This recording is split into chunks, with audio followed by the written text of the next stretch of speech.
You're not going to like what I'm about to tell you, but you need to hear it more than anyone else in your life. You have been living under a lie, not for a year, not for a decade, for your entire existence. And the messed up part? You actually think the lie is your virtue. There's a voice inside you. It whispers every time you're about to speak up, every time you want to take something that belongs to you, every time you want to say no. You think that voice is your good side, your kindness, your morality, but it isn't. It's your leash. That voice has been feeding on you since childhood, shaping you, limiting you, weakening you while you believed it was guiding you. It tells you, don't make problems, be nice, let it go, keep everyone happy. And because of that voice, you've spent years shrinking so others can breathe. Right now, as you're reading this, that voice might be getting louder. This is too negative. I'm fine. I don't need this. But you do. Because deep down, you're exhausted. You're tired of getting stepped on. You're tired of holding back what you want because you don't want to upset anyone. You're tired of being invisible in rooms full of people who aren't even half as capable as you. Think about last week. Someone at work pushed your idea aside and replaced it with their own. You felt the heat in your chest. You knew it wasn't right. But what did you do? You smiled. You nodded. You let them win. Why? Yesterday, someone talked down to you. You didn't respond. Last month, someone made plans, then canceled last minute again. You told them it was no problem. You keep forgiving people who don't deserve your forgiveness, while they keep taking pieces of you like it's free samples. Do you understand the pattern? You were trained for this. Trained like a student who learned the wrong lesson. Trained like a servant who believes obedience equals goodness. Since the moment you entered school, society conditioned you to follow rules that were never built to protect you. They were built to control you.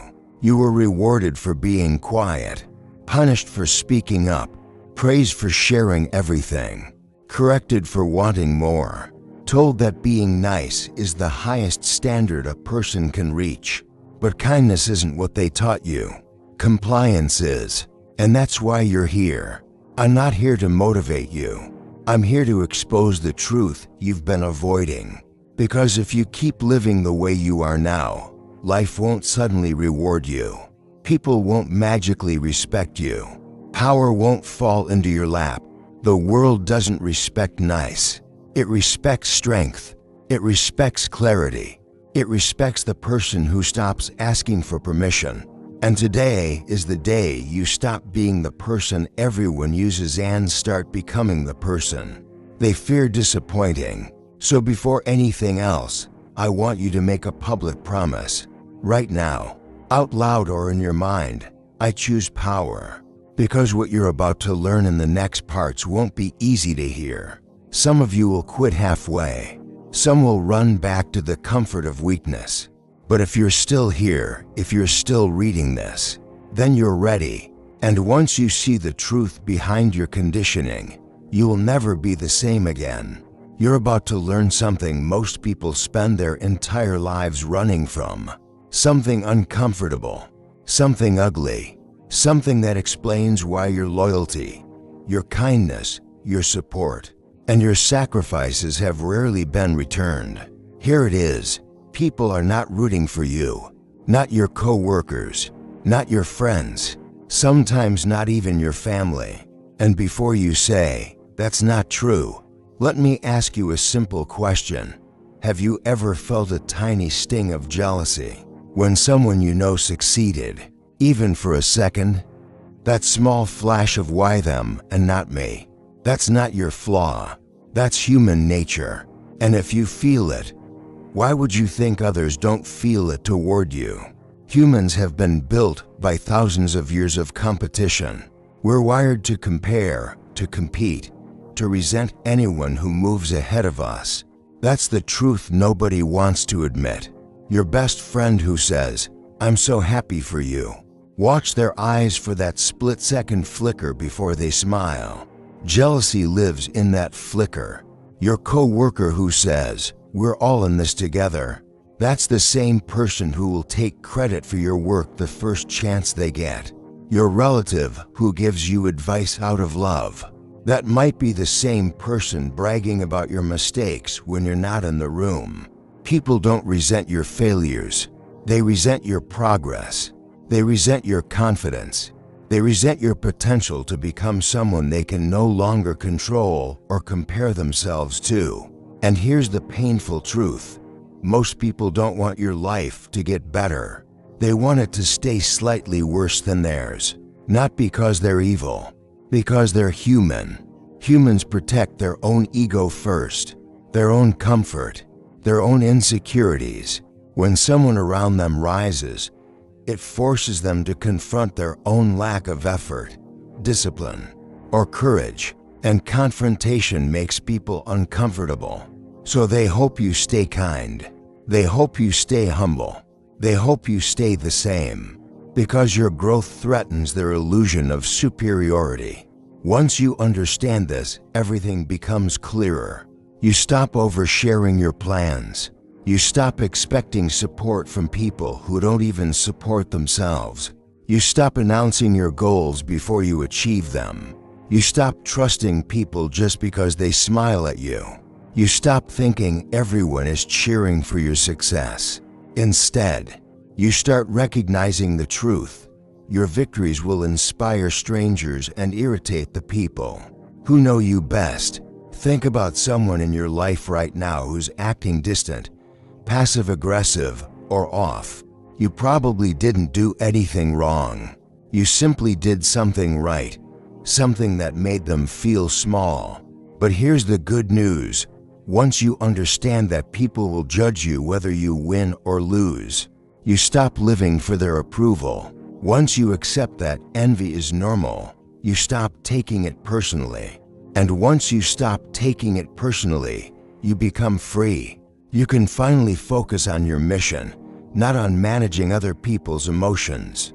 So I want you to do something for yourself right now. Say this in your mind or write it down. I see clearly. Because clarity is power. And the moment you stop pretending people want the best for you, you take your first step into a world where you protect yourself, trust yourself, and depend on yourself. Let me ask you a question that cuts deeper than you expect. Think about someone you truly respect, not someone you like, someone you respect. Got them in your mind? Now be honest. Are they nice? Probably not. They might be fair. They might be honest. They might be dependable. But they are not the type who says yes to everything. They're not the type who avoids conflict. They're not the type who sugarcoats the truth to protect someone's feelings. The people you respect are the ones who make you a little uncomfortable. They challenge you. They call out your mistakes. They don't let you stay small. Meanwhile, the people you only like are the ones who tell you what you want to hear, not what you need to hear. You enjoy their presence, but you don't look up to them. You don't follow them. You don't think of them as leaders. And that brings us to the brutal truth. Nice people don't get respected. Nice people get used. Think about your workplace. Who gets the extra tasks dumped on them? The nice one who doesn't mind helping. Who gets talked over in meetings? The nice one who never interrupts. Who gets their ideas stolen? The nice one who avoids confrontation. Being nice is not a virtue in the real world. It's a signal that says, you can push my boundaries. You can take more from me. I won't fight back. People see that signal, and they take advantage, not because they're evil, but because humans take the path of least resistance. If someone is willing to give more than they receive, someone else will always step forward to receive more than they give. That's the balance of human behavior. Now, compare that to the person who says, "No, that's not my responsibility. That idea won't work, and here's why." Hold on, I wasn't finished speaking. They're not nice, but they're respected. They don't soften their words. They don't apologize for existing. They don't prioritize making everyone comfortable. They tell the truth, clearly and directly. And here's what most nice people never learn. Convenience does not equal respect. Usefulness does not equal value. When you avoid conflict, people think you're afraid. When you speak the truth, people think you're strong. Even if they dislike you for it, they still respect you. Nobody respects a doormat. Everyone respects a boundary. And boundaries are built with truth, not sweetness. Machiavelli wrote, "The promise given was a necessity of the past. The word broken is a necessity of the present." In simple terms, what worked when you were younger, avoiding conflict, being agreeable, fitting in, does not work anymore. Being nice helped you survive childhood. Being honest will help you survive adulthood. So now ask yourself, how many problems in your life exist because you stayed silent? How many disappointments could have been avoided if you spoke up? How many opportunities slipped away because you were too nice to claim them? Nice people avoid discomfort. Strong people create it when necessary. And strength is what the world respects. Take a moment and say this to yourself: I speak the truth. Because from here on out, your voice is not a tool for pleasing others. It's a tool for protecting yourself. There's a prison you've been living in your entire life. And the worst part is this: you built it yourself. Not with walls, not with rules, not with chains.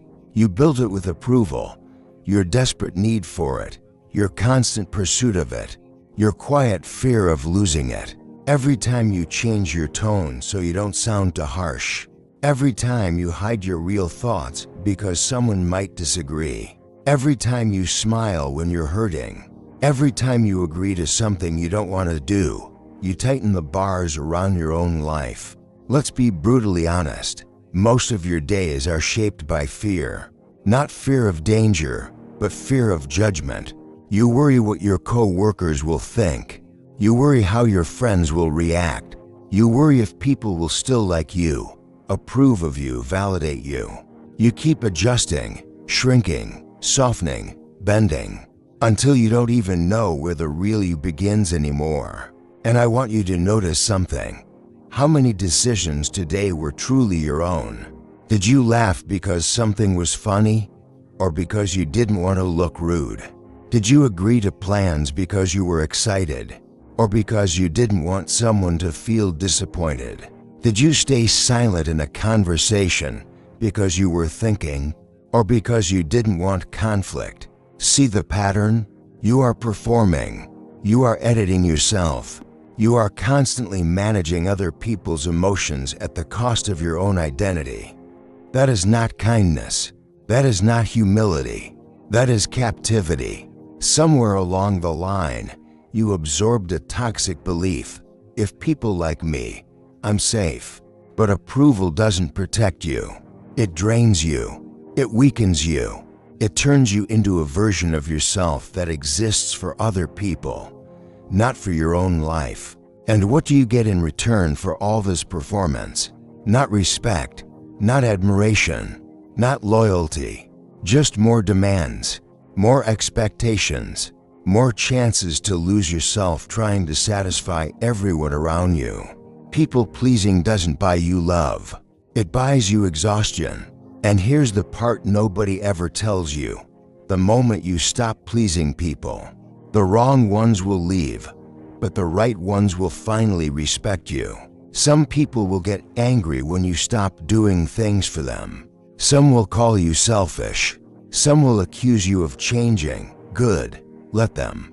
Because the only people who get upset when you set boundaries are the ones who benefited from you having none. When you finally stop living for approval, you gain something far more valuable: freedom. Freedom to speak your truth. Freedom to say no without a speech or apology.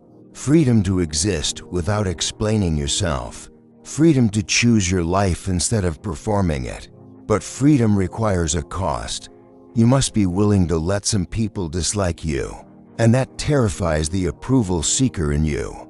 So let's kill that version of you right here. Say it in your mind, I choose myself. Because when you choose yourself, everything else gets easier. Your voice becomes stronger. Your decisions become clearer. Your relationships become real instead of forced. And in the next part, you'll learn a power few people ever master. A power that instantly makes others respect you without you having to raise your voice. Pay close attention to what I'm about to tell you, because this is one of the most misunderstood forms of power in human interaction. Most people think dominance comes from being loud, aggressive, or forceful.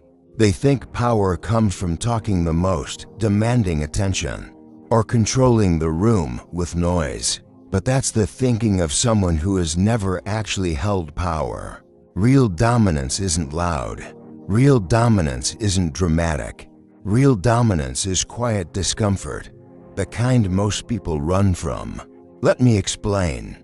In every conversation, every group, every meeting, every social situation, there's always someone who sets the emotional tone, someone whose reactions shape everyone else's reactions, someone everyone subconsciously looks to for cues. And here's the secret. It's almost never the person talking the most. It's the person who isn't afraid of tension. Watch closely next time you're in a group. Someone tells an awkward joke. Almost everyone laughs politely, even if it wasn't funny. Except one person. They don't laugh. They don't force a smile. They simply let the awkwardness hang. Who do you notice? Someone makes a weak point in a meeting. Most people nod along to avoid conflict, except one person. They sit in silence, unbothered. Who do you focus on? Someone brings up a controversial topic at dinner. People panic, rush to redirect the conversation. Except one person. They hold eye contact. They don't break. They don't flinch. Who suddenly becomes the center of gravity? The person who is most comfortable with discomfort is the one with the power. Weak people desperately try to smooth everything over. They fill every silence. They laugh at every joke. They apologize when nothing is wrong. They soften every opinion. Why? Because they fear disapproval.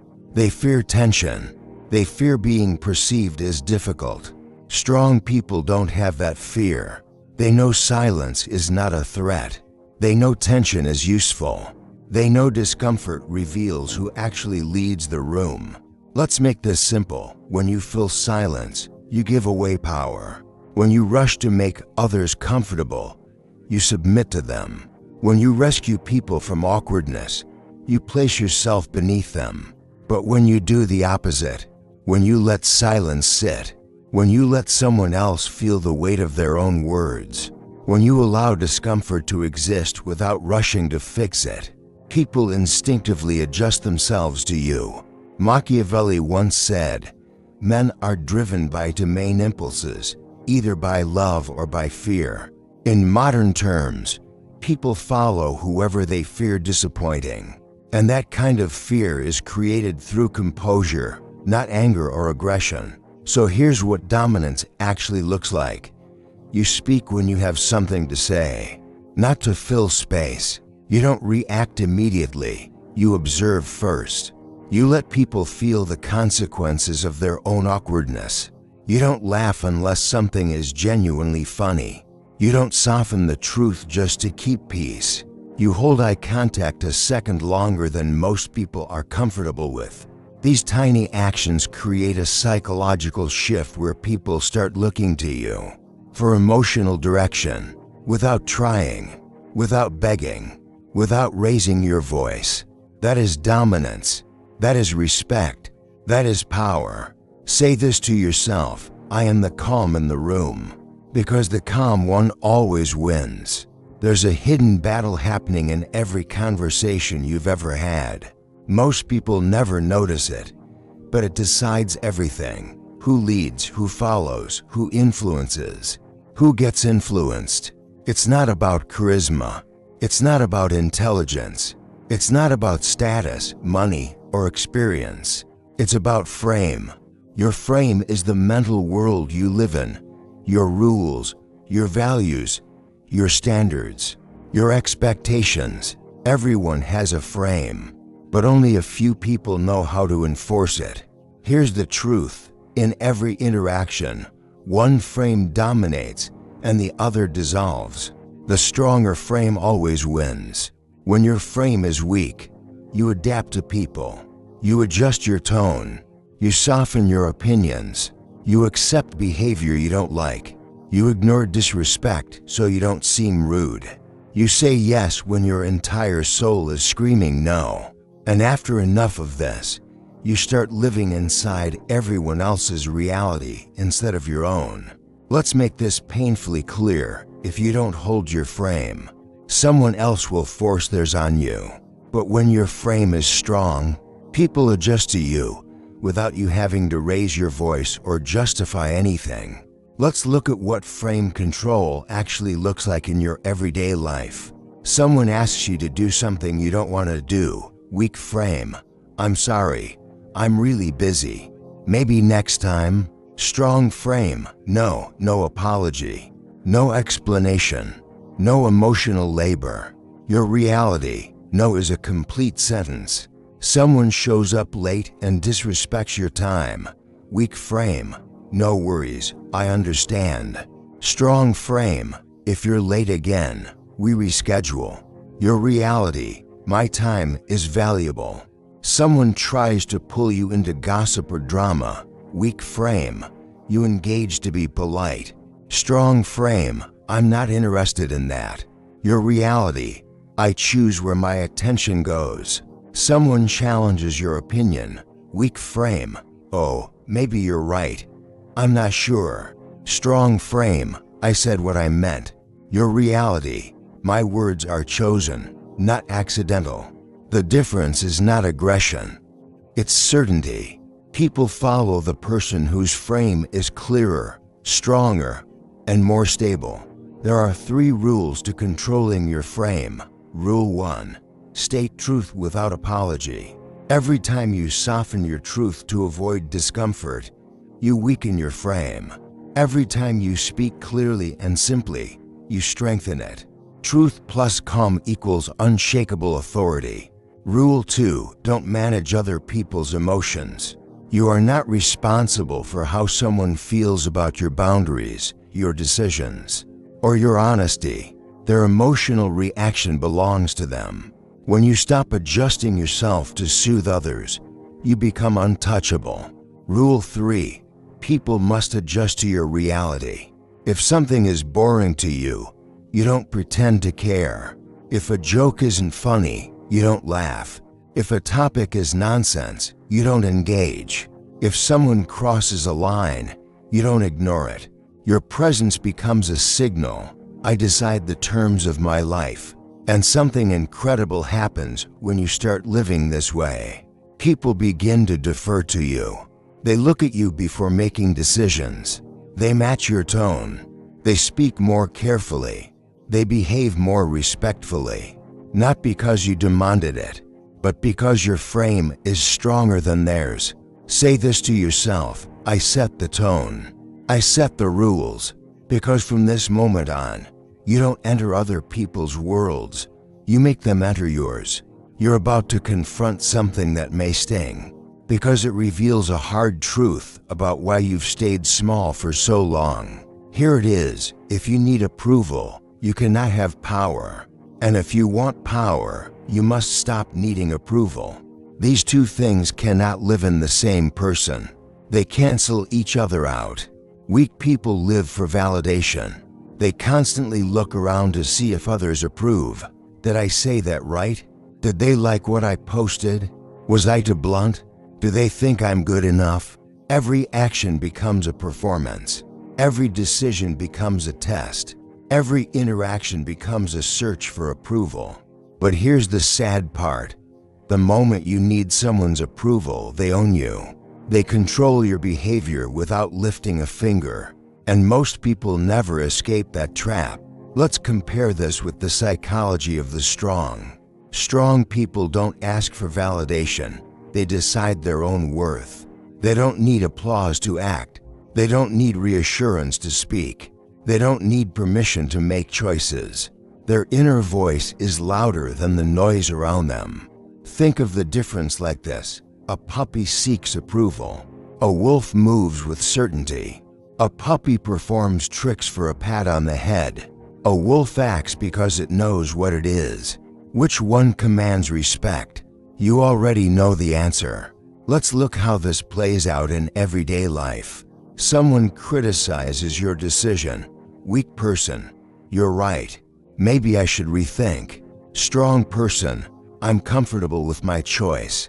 Someone questions your value. Weak person, do you think I'm doing okay? Strong person, I know my value. I don't need it confirmed. Someone tries to create conflict. Weak person avoids confrontation, hoping to be liked. Strong person addresses it head on and doesn't fear tension. Someone compliments you. Weak person lights up like a child. They rely on the praise. Strong person appreciates it, but it doesn't define them. Approval seeking is emotional slavery. Self-validation is emotional freedom. But here's the twist. When you stop chasing validation, people start chasing yours. Why? Because humans are drawn to those who do not need them. Confidence is magnetic. Certainty is rare. Self-respect is powerful. And people want to be near power. When you stop explaining yourself, when you stop apologizing for existing, when you stop asking, is this okay? When you stop changing your behavior to be liked, people begin adjusting their behavior for your approval instead. It flips the entire dynamic. You become the sun. They become the orbit. But to reach that level, you must let go of something heavy, the fear of being disliked. Strong people are not fearless. They simply fear the loss of their own self-respect more than the loss of someone else's approval. So ask yourself, who decides your worth? The crowd or you? Say this with intention. My value comes from within. Because the moment you stop performing for others is the moment your real power begins to rise. And in the next part, you're going to learn something even darker. Why most people don't want fairness, only advantage. And how your lack of boundaries has been their greatest opportunity. This final lesson is the darkest one and the most liberating. If you truly absorb it, you will never see people the same way again. You'll finally understand why your kindness has been drained, abused, and taken advantage of for years. Here is the truth you've avoided. People don't want fairness. They want advantage. Your lack of boundaries has been their opportunity. Look back at your life and notice the pattern. The friend who constantly borrowed money. Did they want fairness or did they want your resources? The co-worker who always pushed their tasks onto you. Was that teamwork or exploitation? The family member who guilt-tripped you into doing favors.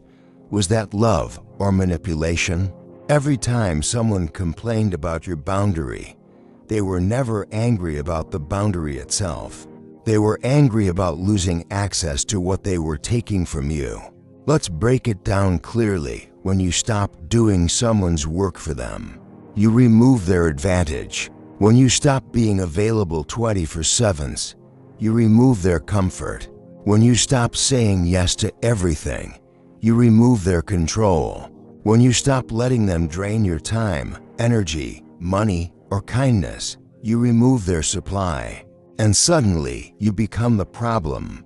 Not because you changed into a worse person, but because you stopped being useful in the way they preferred. People want to benefit from you, not balance with you. And once you see this, you stop feeling guilty for protecting yourself. But here's where the psychology gets even deeper. People are wired to chase approval, especially approval they cannot easily obtain. Which means, when you stop giving your approval freely, you become more powerful than you realize. Think about it. If someone compliments everything, their words mean nothing. If someone is always available, their presence loses value. If someone praises every effort, their approval becomes cheap. But when you give approval rarely, sparingly, with intention, people start earning it. They try harder around you. They behave better. They watch their words. They want to impress you. They want you to notice them. Because your approval is no longer guaranteed. It's scarce, and scarcity is power. Here's how strong people use this. They respond slowly instead of instantly. They withhold compliments unless they're truly deserved. They don't validate mediocrity. They don't reward minimal effort.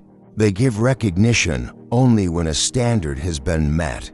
When someone finally gets your approval, your nod, your small smile, your good job, it actually means something. Not because you exaggerated it, but because it wasn't free.